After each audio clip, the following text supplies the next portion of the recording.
அலைக்கும் வரஹ்மத்துல்லாஹி தஆலா வபரகாத்துஹு. அன்பார்ந்த தாய்மார்களே, சகோதர சகோதரிகளே, நான் உங்கள் முன்னால் பேச எடுத்துக்கொண்ட தலைப்பு என்னவென்றால் கணவரின் ரோஷமும் மனைவியின் வெட்கமும். ஒரு முறை அஸ்மா பின் அபீ பக்ர் ரலியல்லாஹு அன்ஹா அவர்கள் கூறினார்கள், என்னை ஜுபைர் பின் அவ்வாம் ரலியல்லாஹு அன்ஹு மக்காவில் இருந்த போதே மணந்து கொண்டார்கள். அவருக்கு இந்த பூமியில் குதிரை, தண்ணீர் இறைக்கும் ஒரு ஒட்டகம் இரண்டையும் தவிர வேறெந்த சொத்துக்களோ அடிமைகளோ உடைமைகளோ இருக்கவில்லை. அவரது குதிரையை பராமரிக்கும் பணியை போல் வேறெந்த பணியும் எனக்கு சிரமமானதாய் இருக்கவில்லை.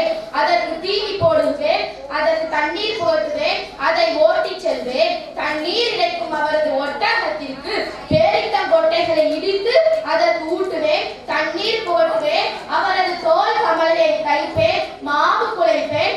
ஆனால் எனக்கு நன்றாக ரொட்டி சுட தெரியாது. எனவே எனது அண்டை வீட்டு அன்சாரி பெண்களே எனக்கு ரொட்டி சுட்டு தருவர். அந்த பெண்கள் உண்மையாளராக இருந்தனர். நபிகள் நாயகம் ஸல்லல்லாஹு அலைஹி வஸல்லம் அவர்கள் எனது கணவருக்கு வருவாய் மானியமாக ஒதுக்கிய நிலத்திலிருந்து நானே பேரித்த கொட்டைகளை பொறுக்கி எனது தலை மீது சுமந்து வருவேன். அந்த நிலம் எனது வீட்டிலிருந்து 2 மைல் தொலைவில் உள்ளது. ஒரு நாள் நான் பேரித்த கொட்டைகளை பொறுக்கி எனது தலை மீது சுமந்து வந்து கொண்டிருந்தேன். வழியில் நான் எனது சகோதரி ஆயிஷாவின் கணவரான நபி ஸல்லல்லாஹு அலைஹி வஸல்லம் அவர்களை சந்தித்தேன்.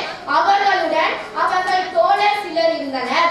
அப்போது நபி அவர்கள் என்னை அழைத்து தமக்கு பின்னால் வாகனத்தில் அமர வைப்பதற்காக ஒட்டகத்தை மண்டியிட வைத்தார்கள்.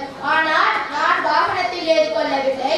வீட்டிற்கு வந்து எனது கணவர் சுபைரிடம் நடந்த விவரத்தை தெரிவித்துவிட்டு நான் வெட்கப்பட்டேன், மேலும் உங்களது ரோஷத்தையும் அறிந்துள்ளேன், எனவே நான் நடந்தே வீடு வந்துவிட்டேன் என்று கூறினேன். அதற்கு எனது கணவர் சுபைர், அல்லாஹ் மீது ஆணையாக நீ நபி அவர்களின் வாகனத்தை வருவதை விட பேரித்தங்கொட்டைகளை சுமந்து வந்ததுதான் என கடினமானதாக உள்ளது என்று கூறினார்.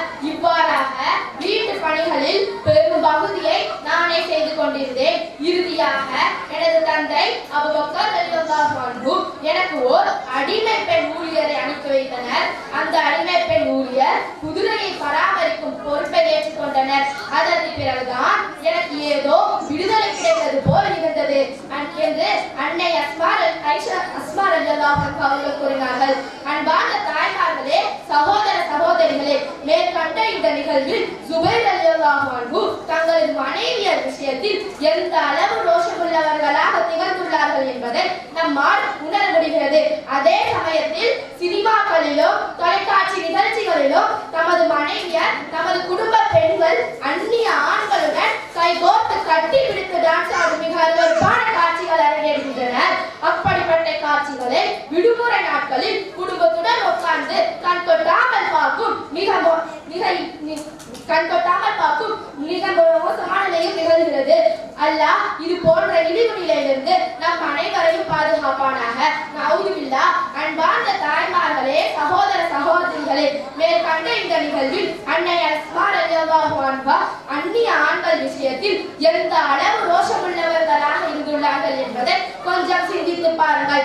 நபி அவர்கள் எவ்வளவு பெரிய உத்தமர், பெண்களை ஏறெடுத்தும் பார்க்காதவர், ஏகத்துவ பயணம் உறுதி பிரமாணம் எடுக்கும் போது கூட பெண்களின் கரம் பிடிக்காமல் நாமங்களாலே எடுத்தவர். அப்படிப்பட்ட அவர்களுக்கு பின்னாலேயே வாகனத்தில் உட்கார்ந்து வர வெட்கப்பட்டுள்ளார் அஸ்மா.